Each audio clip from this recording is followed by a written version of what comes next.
নির্বাচন আসতে পারছে না।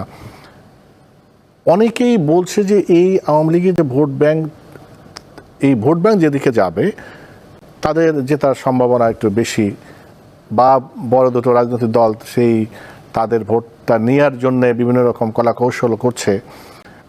আপনি কি মনে করেন যে আওয়ামী লীগের আসলে এই ভোটটা কি ফ্যাক্টর হয়ে উঠতে পারে নির্বাচনে? প্রথমত হচ্ছে আওয়ামী লীগ যদি নির্বাচনে অংশগ্রহণের সুযোগ না থাকে সেই ক্ষেত্রে কি হবে? তো সেই ক্ষেত্রে কিছু কিছু যেমন রাজনৈতিক অঙ্গনে কিছু কিছু কথা চালু আছে যে দেশটাকে মৌলবাদী দেশ প্রমাণ করার জন্য আওয়ামী লীগ একটা ইনস্ট্রাকশন দিতে পারে যে জামাতে ভোট দিয়ে দাও। এটার একটা যৌক্তিক কারণ আছে, কেননা আমরা দেখলাম কিছু বার লাইব্রেরিতে কিছু উকিলদের কিছু নির্বাচনে সেখানে আওয়ামী লীগ আর জামাত জয়েন্টলি তারা বিএনপিকে হারায় দিল। এরকম বেশ কয়েকটা ইস্যু হচ্ছে। হ্যাঁ, এই পরিসরে সম্ভব, কিন্তু ব্যাপক পরিসরে অর্থাৎ এটা সম্ভব না। ব্যাপক পরিসরে সেখানে চিন্তা ভাবনাটা কী হবে? এখানে আর একটা বক্তব্য আছে, সেটাও খণ্ডন করি, সেটা হচ্ছে যে ভোট বয়কট করবে। তো সেইটাও বাস্তবে সম্ভব না, কেন তৃণমূলে আওয়ামী লীগের যেসব নেতাকর্মীরা আছে তাদেরকে সোসাইটিতে থাকতে হবে, অর্থাৎ তারা ভোট বর্জনের এই ঝুঁকিতে তারা যাবে না। এবং যাবে না অর্থাৎ দিল্লি থেকে যে ইনস্ট্রাকশন আসবে, যে ফরমান আসবে, সেই অনুসারে তারা চলবে না, সেটা প্রমাণ হয়ে গেছে গত এই যে লকডাউন এবং শাটডাউনে প্রমাণ হয়ে গেছে যে এটা চলবে না তারা, অর্থাৎ তারা তাদের মতো ভাববে। তো সেই ক্ষেত্রে তো আওয়ামী লীগের নেতাকর্মীদের যে মনস্ক, যে মনন, তাতে সেই ভোট জামাতের দিকে যাবে না। অপরদিকে তাহলে কোথায় যাবে? তারা হিসাব করবে তাদের নিজস্ব নিরাপত্তার হিসাব, নিজস্ব ব্যবসা বাণিজ্য, এগুলো রক্ষার বিষয়, নিজস্ব অবস্থান ঠিক রাখার বিষয়। তো সেখানে হবে যেখানে যে প্রভাবশালী প্রার্থী তার দিকে যাবে, যেখানে বিএনপি প্রভাবশালী সেখানে বিএনপির দিকে যাবে, কোথাও কোথাও জামাত প্রভাবশালী হলে সেখানে জামাতের দিকে যেতে পারে, এবং এমনকি স্বতন্ত্র যখন প্রভাবশালী আছে তো তার পিছনেও যেতে পারে।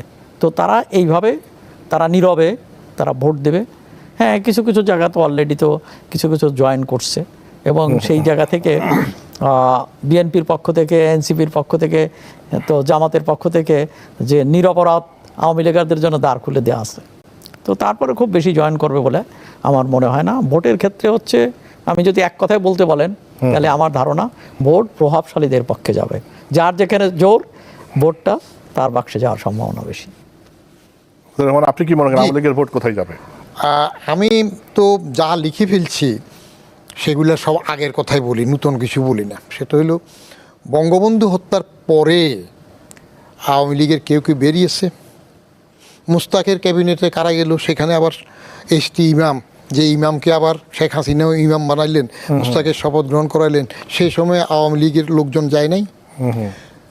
গুটি কয়েক বঙ্গবন্ধু এবং প্রথম সারির তাজউদ্দিন, সৈয়দ নজরুল, এই জাতীয় কিছু নেতা ছাড়া আওয়ামী লীগের বেশিরভাগ নেতৃত্ব হইল স্বার্থপর, স্বার্থবাদী, পরিষ্কার। এটা আমার অ্যানালাইসিস। কারণ আমরা তো আগে ডেইলি 32 নম্বরের যেতাম, তো দেখছি তো এরা নিজের স্বার্থ, ব্যবসা বাণিজ্য রক্ষার জন্য যখন যেখানে যা করার তাই করবে। শেখ হাসিনা যখন দুঃখ করে যে আওয়ামী লীগের এত বিশাল সংগঠন কিন্তু বঙ্গবন্ধু বাইরে হওয়ার পরে, হত্যার পরে কেউ বাইরে না কেন, আমি তখন লিখছিলাম যে শেখ হাসিনারও যদি এরকম একটা ভাগ্যে পড়ে তখন আওয়ামী লীগ বের হবে না, কারণ এটা তার শ্রেণী চরিত্র। তারা নিজের বাড়ি গাড়ি স্বার্থ রক্ষার জন্য ব্যস্ত থাকবে। অতএব ভোটের সময় এবার তারা চুপ করে থাকবে। যদি কোনো সময় আবার সুবিধা আসে তখন আওয়ামী লীগের আবার মতো মাথা ছাড়া দিয়ে উঠবে, আর এখন তারা মিশে যাবে। যেখানে যেভাবে মিশলে সহজ হয় সেটা হবে। আমি নিজে আমার এলাকাতে প্রতি 2 মাসে গড়ে তো একবার যাওয়া পরে, কোনো কোনো মাসে 2বারও যাওয়া পরে, বিয়ে শাদী অনুষ্ঠান সবগুলোতে যাই। আর গ্রামের ছেলে তো গরুর ঘাস তুলছি, সবাই এখনও সেভাবে মিলেমিশে থাকি। আমি ওখানে গেলাম, আমার একটা জায়গা আওয়ামী লীগের এক পান্ডা দখল করে বিক্রি করে ফেলছি। আচ্ছা, মাফে আমার আরও 2 ডিসিমেল থাকে, সে আগেই দখল দিয়ে দিছি বিক্রি করে। তো এইবার যখন ওর পতন হইলো, সে পালাইলো, মাদক টাদক লইলো, আমি ভাবলাম বোধহয় এবার আমি রক্ষা করতে পারবো। তার ভয় তো আমি আগে দিয়ে ওয়াল দিয়ে যেটুকু আছে এটাও রক্ষা করলাম, কিনছিলাম তো। পরে বিএনপি যেগুলো এখন শালীর বিচার করে ওই জায়গায় এরা আসলো, বললাম যে এবার আমার একটু একটু দখল কয় কী কোন চাষা, আমরা তো পরিষ্কার, আমরা তো। তাহলে তারা মিশে যাচ্ছে, তারা থাকবে। বরং এখন যারা ক্ষমতায় এসে যাচ্ছে, বাড়ছে, ওদের সাথে এরা যোগ দিচ্ছে যে আমি সাপোর্ট দিব, তুমি আরও আসো, তাহলে এইদিকে আসবে বেশিরভাগ।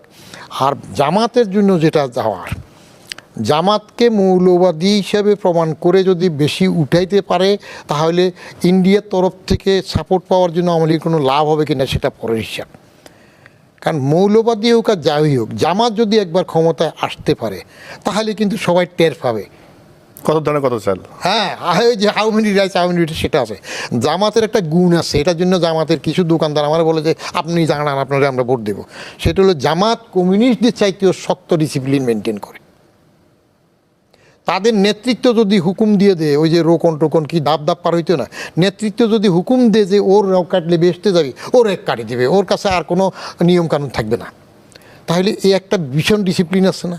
আর জামাতের যখন মন্ত্রী দুইজন ছিল, আমি তখন ক্যাবিনেটের জয়েন্ট সেক্রেটারি, নিজামি মুজাহিদ এরা ছিল না মন্ত্রী, তাদের একটা সুবিধা ছিল, তারা যেটা করতো সেটা হইলো বাইরে মিটিং টিটিংয়ে গেলে তারা তাদের লোকজন দিয়ে সরকারি পয়সায় মিটিং করতো না, এটা তারা কিন্তু প্রতিষ্ঠিত হতো, নিজের ফান্ড থেকে করতো। আর জামাত যারা করে তাদের সাগরেদগুলার টেক কেয়ার করে তারা। জেলে যদি জামাতের কেউ যায়, আমার এক আত্মীয় দূরের, ও জেলে পড়ে গেছিল এই একবার দেশে আসার পর, কোথায় গণ্ডগোলের সময় জেলে যাওয়ার পরে তার মারে জিজ্ঞেস করলাম চলো কেমনে, কর্মক্ষম ছেলেটাই তো জেলে। বলে যে কাকা ভালো আছি, আগের থেকে ভালো আছি, ছেলে আরও জেলে থাকুক। আমি কেমনে? কয় পার্টির থেকে ছেলে জেলে আছে দেখে আমাদের বাজার সদাই থেকে শুরু করে সব কিছু তো পার্টি দিতেছে। এইবার আমি যেটা দেখলাম, ফেনীতে গেলাম এক জানাজায়, ঢাকা ইউনিভার্সিটির IB-এর প্রফেসর ছিল কাজী গোলাম মহিউদ্দিন। তো আমেরিকা থেকে উনি ডিজায়ার করছে যেন নিজের বাড়িতে খবর দেয়। তো জানাজার জন্য গিয়ে দেখলাম যে জানাজা পড়াচ্ছে কে, ও তাজ্জব হয়ে গেলাম, ওই জামাতের নেতা ওখানে জানাজা পড়াচ্ছে। সোশ্যাল মিক্সিং এবং সেখানে কীভাবে ক্যাপচার করলো, জানাজা পড়াচ্ছে কেমন। এই আমার বাড়ির পাশে এবার দেখলাম গত শুক্রবারে আমাদের এলাকার সেখানকার যে ভোটে দাঁড়াচ্ছে, সে মাইকিং করে তার লোকজন দিল যে ফ্রি মেডিকেল ক্যাম্প 4 ঘন্টার জন্য, এবং প্যান্ডেল করে দিচ্ছে। তো জামাদের এই সূক্ষ্ম টেকনিকগুলো দিয়ে ঢুকতে চাচ্ছে। কিন্তু দেশের মানুষের 71-এর কথা যদি মনে থাকে, যারা এখনও আছে, ওই নূতন যারা বাপ চিনে না, ভাঙিয়ে ফেলাইব, খেলার মাঠ করবো, এরা তো আলাদা। কারণ আমার বাপ তো আমি চিনি নাই, আমার মা বলছে, চাচা বলছে, জ্যাঠা বলছে, সবাই বলাতে তো বাপ চিনলাম। তো বাপ চিনে না, সেগুলো খেলার মাঠ বানাবে, বাকি বাড়িটা ভাঙিয়ে ফেলেবে, সেটা করবে, তাদের হিসাব আলাদা। কিন্তু যারা 71 দেখেছে, আমরা যারা কন্টিনিউয়াস দূরেছি, তারা তো সজ্ঞানে জামাতকে ভোট দেওয়ার কথা না। তার ব্যক্তিগত কোনো, ওই যেটা সাহেব বললেন যে প্রভাবশালী কে স্বার্থের জন্য না হলে